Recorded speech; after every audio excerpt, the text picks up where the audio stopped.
Assalamualaikum warahmatullahi wabarakatuh. Selamat siang, selamat berjumpa kembali. Hari ini tanggal 8 Maret 2025 ya, jam 1.36 siang, hari Sabtu. Kembali kita akan bersama-sama membuat resume fundamental saham dari laporan keuangan triwulan 4 ya, 2024 atau laporan tahunan ya, laporan full year yang menjadi nilai keseluruhan dari sebuah emiten di tahun 2024. Dan biasanya laporan keuangan tahunan ini akan menjadi data untuk menentukan jumlah dividen yang mesti dibayarkan ya melalui rapat umum pemegang saham tahunan. Biasanya seperti itu ya.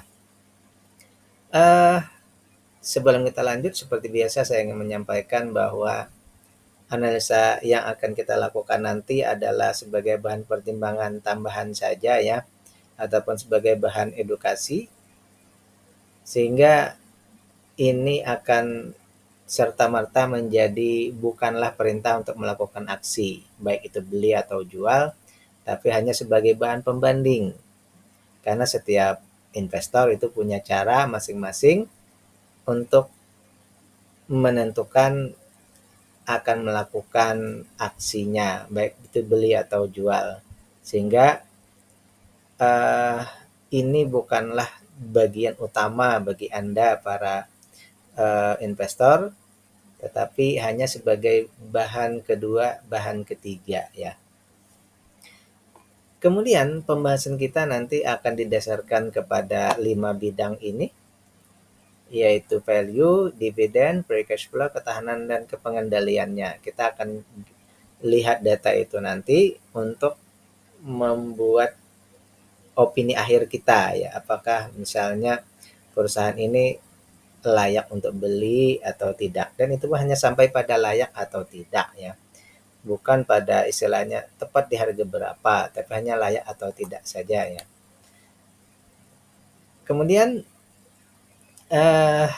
tujuan akhir kita adalah, sekali lagi tadi, tujuan akhir kita adalah untuk bisa mungkin suatu saat nanti bisa mandiri untuk membuat analisa sendiri ya, dan membuat istilahnya itu kriteria-kriteria sendiri ya. Perlu saya jabarkan juga bahwa di sini untuk analisa kita ambil dari data-data yang diberikan oleh Stockbit Sekuritas ya. Jadi kalau Anda mau melihat datanya dari mana, ini diambil dari Stockbit Sekuritas ya. Baik, kita akan lanjut pembahasannya, akan bertahap. Saham-sahamnya pun kita bahas bertahap nanti berdasarkan data yang sudah tersedia ya. Jadi seberapa yang dapat kita bahas sampai sejumlah emiten itu dulu yang kita bahas ya. Baik, ini yang pertama, data yang tersedia di sini adalah MYOR atau Mayora Indah Tbk ya. Perusahaan yang bergerak di bidang konsumer ya, makanan. Ini makanan dan alat-alat rumah tangga, makanan dan hubungannya dengan keperluan rumah tangga ya. Mayora Indah ini ya. Sebelum kita lanjut, saya ingin menyampaikan bahwa bagi Anda yang ingin berkontribusi terhadap pembahasan kita, bisa dikirim donasinya ke rekening BCA yang tertera di sini ya. Dan kita sangat berterima kasih sekali bagi Anda yang memberikan donasinya. Baik, kita akan bahas dulu untuk Mayora MYOR ini ya. Sebelum kita lanjut, saya ingin ngecek dulu apakah ada berita ya. apakah ada berita terbaru hubungannya dengan aksi korporasinya misalnya ya. Kita cek di berita saja ya. Rekap kinerja emiten konsumer, oke 1 hari yang lalu. MUR bidik laba naik 14%. Oh ini proyeksi ke depan ya. Mereka memproyeksikan nanti labanya naik 14% di tahun 2025. Ini pendorongnya. Kalau yang di 2004 ini katanya laba bersihnya susut, turun 6,06%. Jadi 3 triliun saja. Ini 6 hari yang lalu. Paling tadi 18 jam ya. Jadi ini dua berita yang berbeda. Berita yang pertama untuk 2024 ini laba bersihnya net profitnya turun ya 6%. Kemudian proyeksi labanya naik ya, labanya naik. Jadi naiknya yang 14%, bukan labanya nanti 14%, tapi labanya naik 14% nanti. Kalau di sini kita lihat berarti produksinya kayak kopi, cookies dan lain-lain di sini ya. Kemudian apakah ada lagi? Tapi ini sudah setengah tahun yang lalu, bos serok saham Mayora, harga pasar ada tujuan. Mungkin ini maksudnya pengendali atau manajemen ini membeli ya. Direkturnya ini menambah porsi. Tapi ini sudah setengah tahun yang lalu. Oke, kita lewatkan saja ya. Bapindo tegaskan peringkat Mayora Indah MIOR IDAA untuk prospek stabil. Nah, di sini ini maksudnya bahwa Mayora Indah ini ada mengeluarkan obligasi ya. Coba kita cek dulu ya. Media Asuransi News. Coba kita cek dulu ya. Bapindo tegaskan peringkat Mayora Indah IDAA dengan prospek stabil. Pemeringkat Efek Indonesia menegaskan peringkat IDAA untuk Mayora Indah serta obligasi yang masih beredar yaitu berkelanjutan kedua tahun 2020 dan 2024. Prospek peringkat perusahaan adalah stabil. Peringkat mencerminkan posisi bisnis perusahaan yang sangat kuat, portofolio produk terdiversifikasi dengan baik, profil keuangan sangat kuat. Oke, jadi di sini obligasi Mayora dikategorikan AA ya, artinya IDAA berarti ya obligasinya termasuk aman ya. Ini 2 hari yang lalu ya. Cek prospek emiten usaha menutup anak usaha luar negeri. Ternyata ada berita bulan lalu ya ini. Coba kita cek, mereka ada menutup anak usaha di luar negeri ya. Sejumlah emiten melaporkan menutup usaha di luar negeri belum lama ini. Mayora menutup 1 anak usaha di Nederland, Belanda ya. Melansir keterbukaan yang didirikan 96, bagian dari program penerbitan global medium term program. Berarti arahnya ini mungkin untuk mencari obligasi juga ya. Dalam program tersebut sebagai penjamin, sementara kepemilikan saham Intas ini sepenuhnya milik MYOR ya. Jadi perusahaannya itu penjamin ya. Yang di sana tadi penjaminnya, tapi nanti dananya ke Mayora ya. Oke, jadi sekarang sudah ditutup ya, ditutup. Penutupan ini terjadi usai Tekim menerima informasi dari register agent putus. Oke. Baik. Ini berita-beritanya tadi ya, berita pentingnya. Jadi ada tadi penutupan anak usaha ya sebulan yang lalu beritanya. Kemudian peringkat obligasinya AA ada, tapi ini yang setengah tahun yang lalu ya, bosnya atau manajemennya serok saham, kemudian laba, tapi tadi labanya agak susut ya, turun ya. Kemudian target di tahun depan ini laba naik 14%. Oke, kita lanjut dulu ke pembahasan sahamnya, pembahasan laporan triwulan 4-nya ya, tahunan. Yang pertama tadi ya, semua data untuk sementara semua data oke, kecuali free cash flow. Free cash flow-nya ini sudah dua triwulan, bahkan minusnya bertambah ya. Ini berarti eh, harus diperhatikan lebih jauh ya. Baik,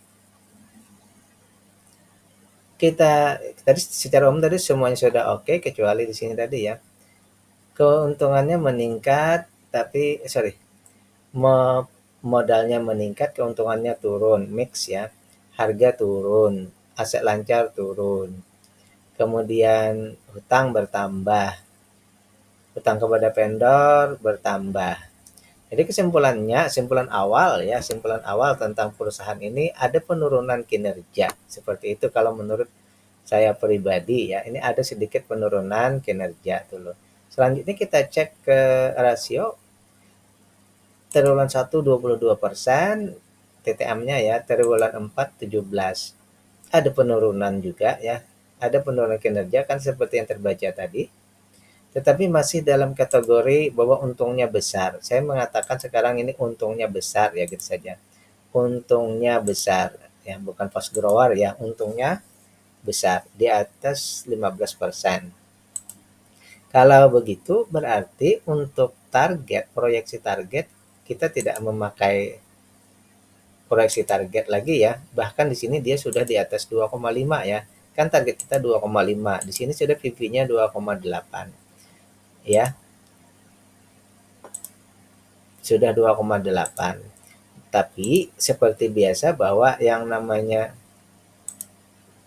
fast grower, perusahaan yang untungnya besar, maka kita tidak memakai lagi. Nanti targetnya itu adalah langit seperti biasa ya.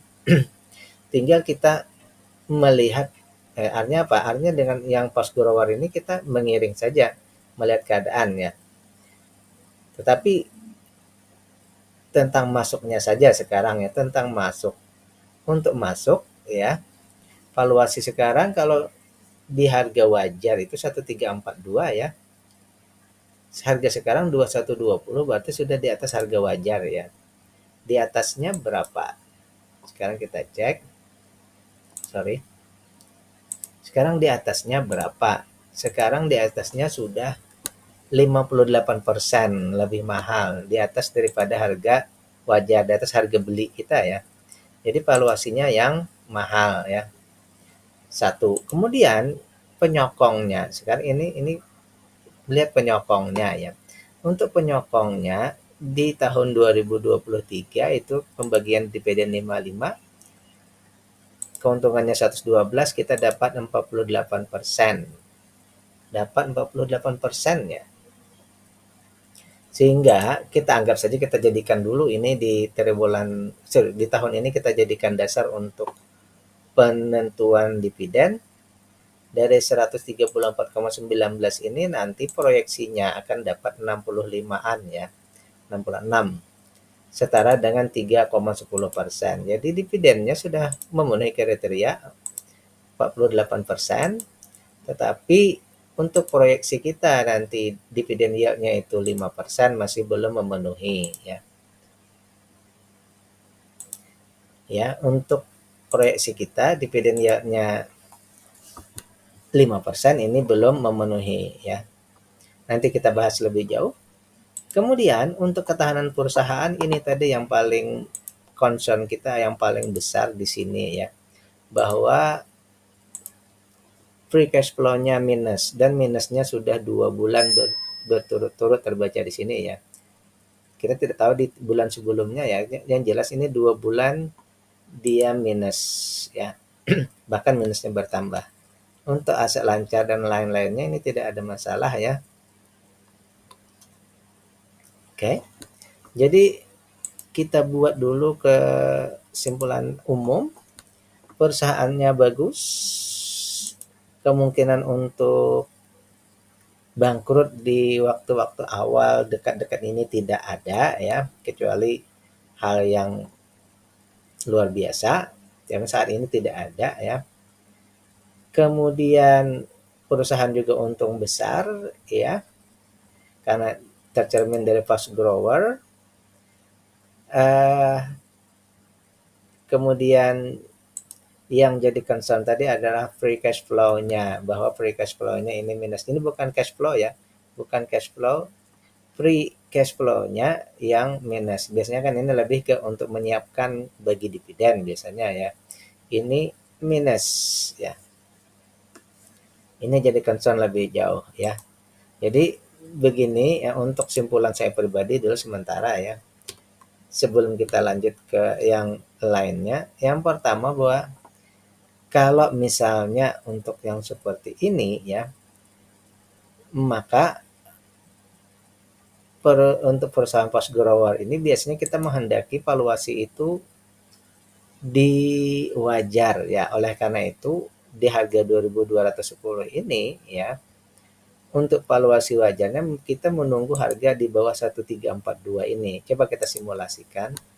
1341.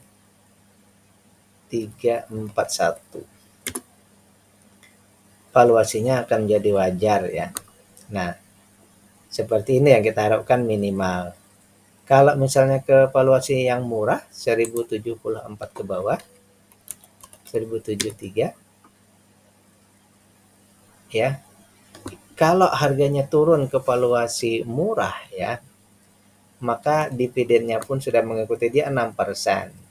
Jadi di sini ya, kalau misalnya kita nunggu ke valuasi wajar, dividennya masih kecil, tetapi kalau sampai ke murah itu dividennya besar. Tapi biasanya untuk yang fast grower itu ya, kecuali sangat-sangat hal yang luar biasa, dia baru bisa turun sampai ke murah. Paling-paling mentok sampai ke wajar. Otomatis tadi kita nunggu di wajar yang pertama. Ya. Tetapi dari data ini, kalau menurut saya pribadi, bagi kita yang belum mempunyai saham ini misalnya ya, kalau menurut pemahaman saya bahwa ada baiknya kita menunggu. Berarti bukan di sekarang ya, berarti mungkin di triwulan berikutnya kita tunggu ininya free cash flow-nya, bukan free cash flow saja ya. Sorry, di sini yang pertama tadi di harga dulu ya. Kalau menurut opini saya ya, kita akan menunggu di harganya tadi turun ke, yang pertama dia turun ke harga wajar di 1342, dan kalau sampai yang luar biasa itu turun ke di bawah 1074 tadi ya. Dan yang kedua tadi kita menunggu juga bahwa free cash flow-nya ya membaik. Jadi ini kalau menurut saya ya, menurut opini kita, opini ya, sekali lagi ini opini, berarti tidak ada kepastian benar atau salah, dalam artian ini opini pribadi ya. Berarti kita menunggu di harganya dulu turun, ataupun juga free cash flow-nya membaik, tidak dalam kondisi minus ya. Perusahaan juga tadi belum membagikan, tidak ada membagikan interim ya. Mereka membagikan langsung final. Nanti kalau memang di rapat umumnya nanti seperti ini tetap ya. Kalau melihat data yang kita hari ini mungkin di sekitar 40-an bisa juga ya. Cuma melihat data ini ya, yang pertama kalau tetap ya berarti di sekitar 66. Tapi kalau melihat istilahnya free cash flow-nya yang minus, mungkin saja nanti persen dividennya tidak sebesar 48 lagi, mungkin di bawah dari itu, menyesuaikan nanti ya. Ada kemungkinan nanti jumlah dividen payout ratio-nya ini kurang dari 48, menyesuaikan nanti dari kondisi free cash flow-nya ini ya. Jadi ada kemungkinan untuk DPR-nya kurang dari 48,91 ya. Tapi secara rumusan pribadi ya, opini saya akan menunggu harganya turun tadi ya. Kalau free cash flow-nya kan sekarang tidak bisa lagi diubah ya. Kalau free cash flow itu tentu saja di triwulan berikutnya. Yang paling bisa ini harga saja ya. Seperti itu. Baik, kita lanjut yang kedua, Bayan Resources atau BIAN. Ini perusahaan yang bergerak di bidang apa? Batu bara ya. Yang bergerak di bidang batu bara. Kita cek dulu ya, kita lebih baik cek dulu sebelum kita membahas datanya. Batu bara lesu, emiten Lotok Wong kantongnya laba 15 triliun 4 hari yang lalu ya. Nanti kemungkinan ada penurunan ya. Emiten Lotok Wong Bayan Resources laba bersih 15,2 T, sama beritanya ya. Bayan catat laba tergerus 25%. Jadi ada penurunan laba ya, 25%. Jadi ini beritanya tentang laporan keuangannya saja berarti ya, sama dengan yang akan kita bahas ya. Turun 25,5 setara 922 juta. Hampir 1 miliar ya. Labanya turun, tapi masih hampir 1 miliar untungnya ya, seperti itu. Terus hari yang lalu amankan kontrak 64 juta metrik ton. Target batar, oke kita cek ini apa. Ini berarti proyeksi ya. Ini amankan kontrak 64 juta metrik ton. Ini target emiten batubara Lotok Wong 2025. Mengamankan kontrak penjualan dari total kontrak tersebut 80% 88 untuk harga mengambang, sementara 12 sisanya harga tetap. Dari 100% tadi 12% harga tetap, 80-nya 8-nya harga mengambang, berarti sesuai harga saat transaksi, mungkin seperti itu ya. Direkturnya menyampaikan target pendapatan tahun ini 4,1 miliar hingga 4,4 ya. Oke, angka ini meningkat dari pendapatan 2024 sebesar 3,4. Berarti targetnya ini lebih tinggi ya.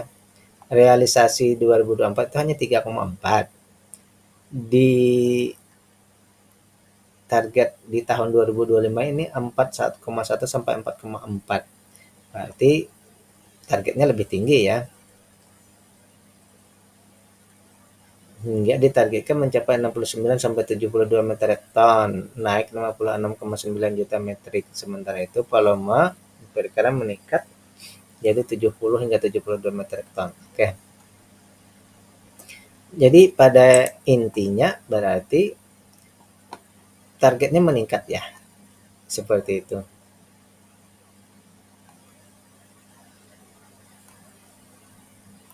Tapi di sini tidak ada pembahasan tentang DHE ya, dana hasil ekspor itu tidak ada pembahasan ya. Mungkin kita perlu mencari nanti khusus pembahasan DHE tersendiri ya. Baik, seperti itu secara umum tadi bahwa ada penurunan, ya, bacanya seperti itu ya. Baik, kita cek dulu secara umum semua data awalnya bagus semua kecuali satu, yaitu free cash flow-nya. Sama dengan yang pertama kita bahas tadi ya, free cash flow-nya tadi Mayora ya. Baik, dari segi modal ini ada peningkatan 996 jadi 1068. Untuk keuntungan bersih menurun ya. Keuntungan bersih menurun berarti mix ya. Harga meningkat, aset lancar turun, hutang meningkat sedikit ya. Hutang pihak ketiga juga meningkat. Untuk kepemilikan non warkat ini sedikit aja turun. Saham semua, hampir semua saham ada di bursa. Di sini asing berperan besar ya. Coba kita cek dulu. Di triwulan 1 lokalnya 75, kemudian asingnya 21. Tapi di akhir tahun ini lokalnya 52, asingnya 43. Hampir setara ya. Berarti di sini asing banyak masuk ke sini ya. Asing banyak membeli di sini ya. Jadi istilah kalau bandarmologi atau bukan bandarmologi, foreign flow di sini berarti asing banyak masuk ya. Dari data kemarin itu kabarnya asing banyak, tapi kita tidak belum tahu ya yang di Januari, tapi istilahnya sampai Desember ini asing banyak membeli saham di sini ya. Baik, kita sekarang lihat per bidang, sudah per bidang ya.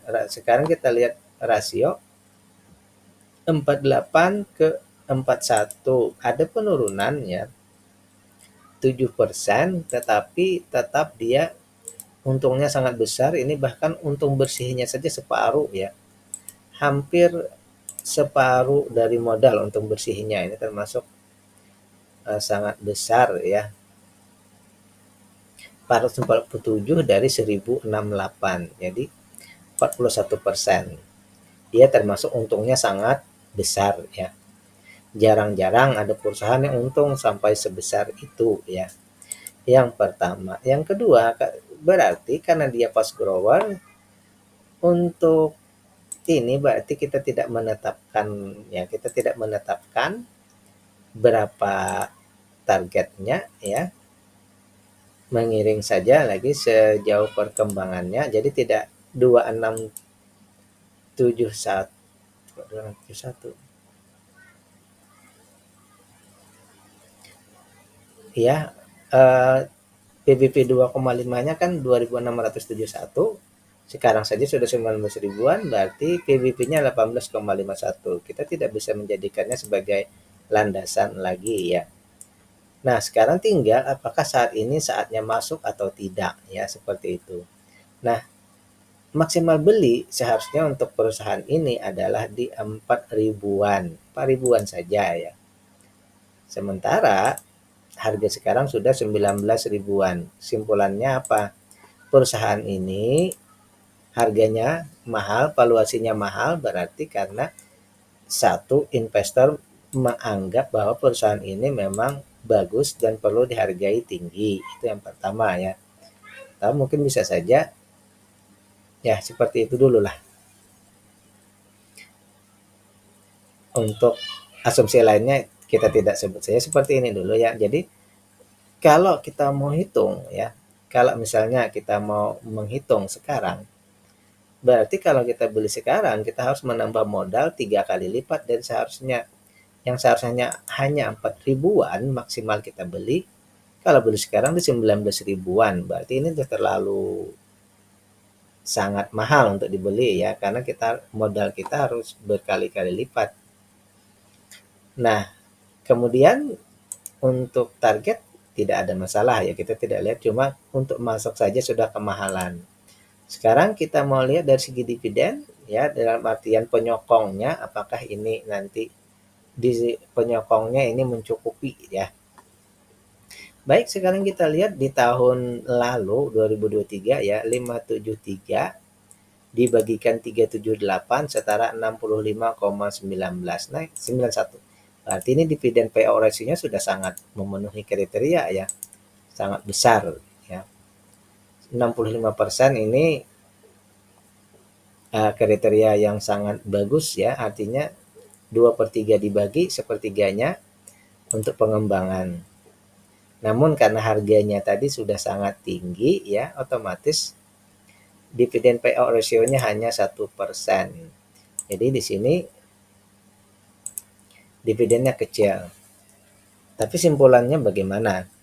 Simpulannya bahwa perusahaan ini bagus, perusahaan ini baik, hanya karena perusahaannya baik ini lalu dihargai tinggi oleh investor, sehingga kalau beli saat ini sudah terlalu mahal. Dividennya kecil ini bukan berarti bahwa perusahaannya tidak baik ya, perusahaannya ini bagus. Tetapi kecilnya ini karena harganya sudah mahal, itu saja ya. Jadi merahnya ini bukan berarti bahwa merahnya ini murah tidak bagus ya. Untuk free cash flow, nah selanjutnya yang jadi concern kita bahwa free cash flow-nya ya. Ini minus, free cash flow-nya minus. Dari semula plus 315 sekarang min 83, minusnya sekitar 7,72 ya. Saya membuat ini opini saya. minus sekali masih bisa ditoleransi ya. Berarti kita kasih kuning aja ya. Minus sekali masih kita bisa toleransi ya. Tapi kalau yang kedua nanti minus lagi sampai misalnya bertambah juga, mungkin perlu concern untuk misalnya keluar dari saham ini misalnya. Baik, untuk aset lancar, hutang, semuanya tidak ada masalah ya.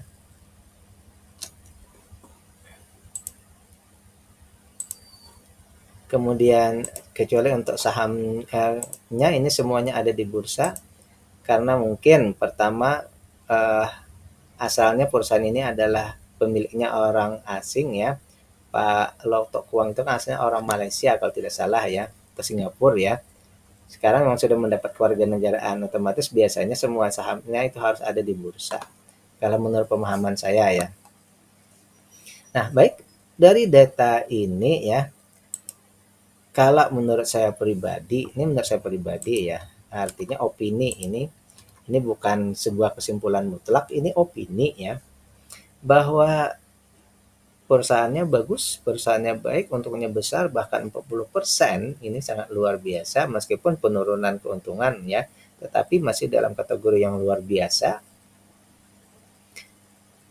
Harganya saja yang sudah mahal, ini pada saat kemarin mungkin di saat harga batu bara naik, dia naik kemudian tidak turun, sementara yang lain itu kan turun jauh, ya, mungkin seperti itu pemahamannya. Sehingga kalau menurut saya pribadi dari sini dulu adalah kita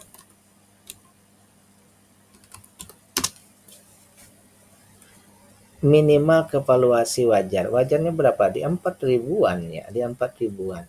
4471. Sorry. Kok jadi di sini? Tunggu bentar. Kalau menurut pemahaman saya ya, yang pertama di sini dari segi valuasi dulu ya. Kita akan menunggu ya dia turun ke valuasi wajar. Berarti di mana? Di bawah ini 4472. Kapan itu terjadi? Ya memang agak sulit, tetapi untuk amannya tentu saja kita akan menunggu dia menuju ke harga wajar tersebut ya. Jadi menunggu harga turun ke harga wajar. Yang kedua, dividennya tidak kita permasalahkan karena dividennya sudah besar. Nanti kalau dia turun itu akan mengiring saja ya. Yang kedua ini concern kita adalah free cash flow-nya. Ini yang jelas sekali terlihat bahwa kita perlu mengconcernkan di sini ya. Dua ini yang perlu kita cermati ya untuk perusahaan ini. Sekarang untuk kita yang belum punya ya, yang belum punya sahamnya misal, otomatis kalau menurut saya pribadi ya tentu saja kita belum istilahnya belum menganggap bahwa datanya ini mencukupi untuk bisa masuk ya. Bisakah untung? Bisa. Cuma resiko untuk rugi juga itu jauh lebih besar karena kita nanti masuk di harga tinggi kan. Kalau mau di harga wajar ya otomatis ya di sekitar di bawah 4472 ya. Nah, kalau yang terjadi seperti itu, dividennya pun mengikuti menjadi sekitar 6% ya. Itu baru di valuasi wajar. Apalagi kalau valuasinya murah di bawah 3578 ya. Maka ya murah, dividennya pun sangat besar ya, seperti itu. Tapi memang agak sulit karena ini fast grower. Tadi sekali lagi bahwa dia fast grower, tentu saja untuk ke valuasi murah itu sangat sulit, minimal ke wajar saja pun itu agak lama. Seperti Bank BRI kemarin kan, lama untuk bisa sampai ke valuasi wajar ya, seperti itu. Bagaimana bagi Anda yang sudah punya? Nah, bagi Anda yang sudah punya tinggal lihat saja ya, tinggal lihat. Misal tadi di harga berapa Anda membeli ya. Misal di harga di bawah dari harga wajar, mungkin tetap saja dipertahankan atau bahkan di bawah harga murah. Tentu saja sangat bagus sekali untuk dipertahankan karena dividennya mencukupi ya. Tapi dengan di harga yang segitu tentu saja itu capital gain-nya sudah sangat besar sekali bagi Anda ya. Seperti itu. Bagi Anda sudah punya, bagaimana kalau Anda merasa bahwa free cash flow-nya ini sangat riskan, berarti bisa saja dijual, tetapi dengan syarat tadi Anda di harga yang murah ya. Kalau harga yang tinggi ya itulah risiko kita ya, membeli di harga yang tinggi. Perusahaan baik seperti ini kan, perusahaannya baik, perusahaannya bagus, untungnya besar, tetapi valuasi yang bagus, nilai perusahaan yang baik, dibeli di valuasi yang mahal, tetap saja risikonya jauh lebih besar ya. Sekali lagi, berarti kita menunggu harus di valuasi yang harganya murah ya. Jadi itu saja, sekali lagi perusahaan yang baik dibeli di harga yang mahal tetap saja berisiko besar. Seperti itu ya. Apalagi ini free cash flow-nya perlu kita perhatikan lebih jauh.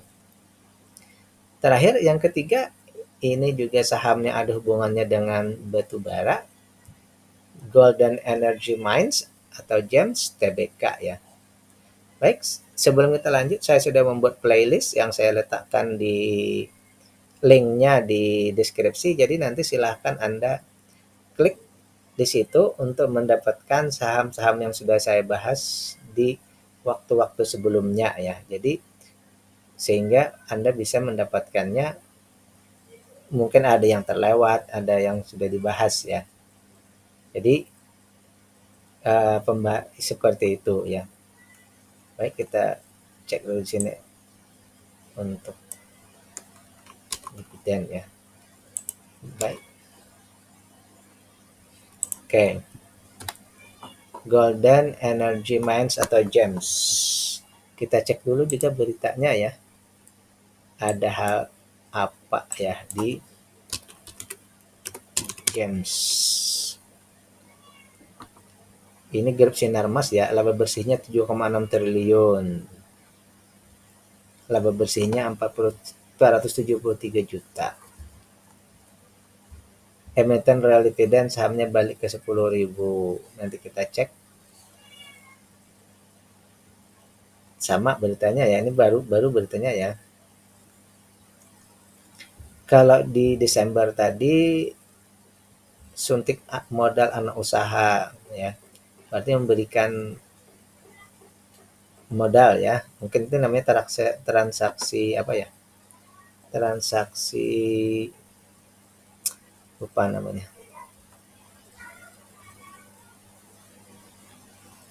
Di dalam perusahaan sendiri itu saya lupa namanya ya. Jadi ini tapi di sini hanya mencetak laba. Berarti pembahasan tentang laporan keuangan juga ya. Baik. Kita cek dulu triwulan 1 2 3 4. Ini semua data kita anggap saja memenuhi kriteria ya. Semua data memenuhi kriteria. Kalau misalnya kita bandingkan dengan yang kita bahas sebelumnya tadi apa ya? Saya lupa. Bayan Resources untuk GEMS ini free cash flow-nya aman ya.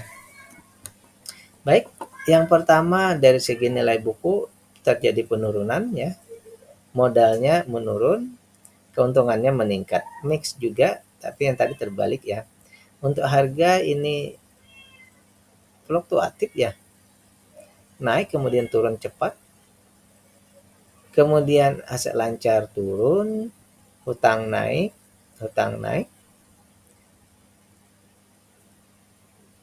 Masyarakat masyarakat retail tetap semua saham dari bursa asing cuma 7%, lokal 92. Berarti di sini asing tidak terlalu banyak ya. Jadi simpulannya bahwa perusahaan ini mix ya. Mix dalam artian perkembangan perusahaannya ada yang naik, ada yang turun ya. Untuk keuntungan ini luar biasa, naik ya.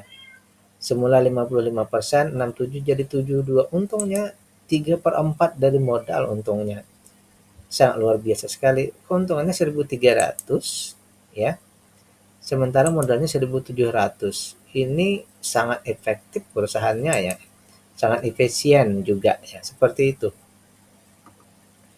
Sekarang kita lihat yang pertama ini, karena keuntungannya 72%, otomatis dia di sini fast grower ya, kita sebutkan fast grower. Kenapa? Untungnya sangat besar ya. Oleh karena itu dengan fast grower berarti untuk di sini ya, untuk target kita 4478 ini kan untuk stalwart, untuk fast grower tidak ada batasan ya. Jadi tidak ada batasan di sini ya. Karena di sini nilai PBV-nya 4,6 ya. Jadi tidak ada batasan. Fast grower dia tidak ada batasan, PBV sekarang 4,6, tinggal apakah saat ini kita beli kita dapat diskon atau tidak ya, seperti itu. Dari data yang kita dapat ya, maksimal beli di 13.000 ya, harga sekarang baru 8.000. Berarti harga sekarang jauh di bawah ya. Kalau kita bandingkan dengan emiten sebelumnya, ini berarti ada perbedaan mendasar ya. Bahwa di sini dihargai murah, yang tadi dihargai sudah tinggi ya. Jadi simpulannya gini, kalau beli sekarang kita dapat diskon 36% dan batasan atasnya tidak ada. Ya, seperti itu. Tinggal kita mencek dari segi penyokongnya dividen. Tahun lalu 2023 itu dividennya 64%, kita cek. Dari 1.300 itu 800 dibagi ya. Sehingga dapat 64%. Kalau ini kita jadikan ya, ini kita jadikan patokan, karena sebelumnya kan ini 89, 91 tinggi lagi ya. Kita anggap saja 64 ini kita jadikan patokan. Dari 1.300-an ini maka kita akan dapat nanti 841 ya. 841 agak menurun ya, karena memang menurun dari segi pendapatan juga kan, 360 sekarang 1301, dari 880 jadi 841, tapi masih didapat setara 10%. Jadi dividen payout ratio dengan dividen yield-nya ini memenuhi kriteria ya. Ya, seperti itu. Yang pertama ya. Tinggal kita mengecek ketahanan perusahaan. Free cash flow-nya 84%, banyak banget uangnya. Aset lancarnya 135, hutang kepada vendor ya. Kemudian yang ada di retailnya hanya 12%. Saham yang bisa ditradingkan ini semuanya ya, oke. Baik, dari semua data yang kita dapat ini ya, valuasinya murah, kemudian dividen besar semuanya, berarti dapat kita ambil opini untuk perusahaan ini ya, opini kita bahwa perusahaan ini layak untuk investasi. Nah, layak untuk investasi ya. Oh, satu tambahan di sini yang lupa, bahwa untuk tahun 2024 ini perusahaan sudah membagikan interim Rp641 ya. Rp641 sudah dibagi setara dengan 49%. Kalau dibagikan 64% masih ada sisa 200 finalnya ya. Kalau memang dia bagi di 64 nanti finalnya tinggal 200 ya. Bagi yang belum beli ya, nanti berarti tinggal 11%, anggap saja 11, 64 12 4 5, tinggal 15% lagi yang belum dibagikan ya. Kalau misalnya ini tidak berubah, maka pada saat kita membeli misalnya di saat ini kita akan dapat sekitar Rp200 ya. Atau kalau kita hitung seperti ini setara dengan 15% ya. Dari DPR-nya 15 ya, tapi kalau dividen yield-nya kan 800, kalau 10%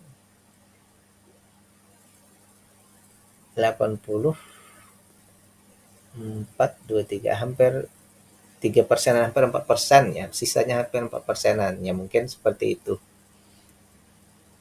600 seperempat ya, mungkin 15% aja lagi ya, 15% yang belum ya. Dari 800, 15% yang dibagikannya. Jadi istilahnya seperti itu, kalau memang Anda yang sudah dari awal, Anda akan dapat full 800-an, tapi kalau yang belum, bagaimana dengan kita yang belum ya? Kalau kita belum beli sekarang, maka nanti ada kemungkinan dapat 200%. Bukan Rp200 ya. Tapi bagi yang kita saat ini ya. Baik, kemudian bagi Anda yang sudah punya bagaimana? Bagi Anda yang sudah punya berarti akan masih diberikan kesempatan untuk menambah lagi ya. Karena valuasinya masih di bawah, berarti masih diberikan kesempatan untuk menggulung ya, atau istilahnya di sini istilahnya dividen reinvest ya. Setelah misalnya kita beli sekarang ya, misal beli sekarang, nanti pas pembagian dividen dibelikan lagi sahamnya ya. Jadi langsung dapat sekitar ini di harga 8 ribuan. Kalau 8 itu 10% ya, berarti mungkin ya, tapi kan tidak sepenuhnya lagi, berarti dapat 200 ya. Seperti itu. Jadi sekali lagi perusahaan ini layak invest bagi yang belum, kalau mau bisa, tetapi dapatnya bukan 10% ya. Bagi yang dari awal beli hari ini, maka kita tidak dapat 800 tapi dapat 200 saja lagi. Tapi bagi Anda yang sudah punya, berarti kalau mau beli lagi akan dapat ya 600 tambah 800 tambah yang baru Anda yang beli lagi, seperti itu ya. 800 tambah beli yang baru, seperti itu. Bagaimana kalau belinya di harga atas? Berarti saat kita beli yang berikutnya, kita akan mendapat average down ya. Bagi yang beli harga di atas, misalnya harga 10.000, beli sekarang, berarti kita dapat average down. Harga rata-rata kita menurun, berarti tingkat dividen kita lebih tinggi, seperti itu ya.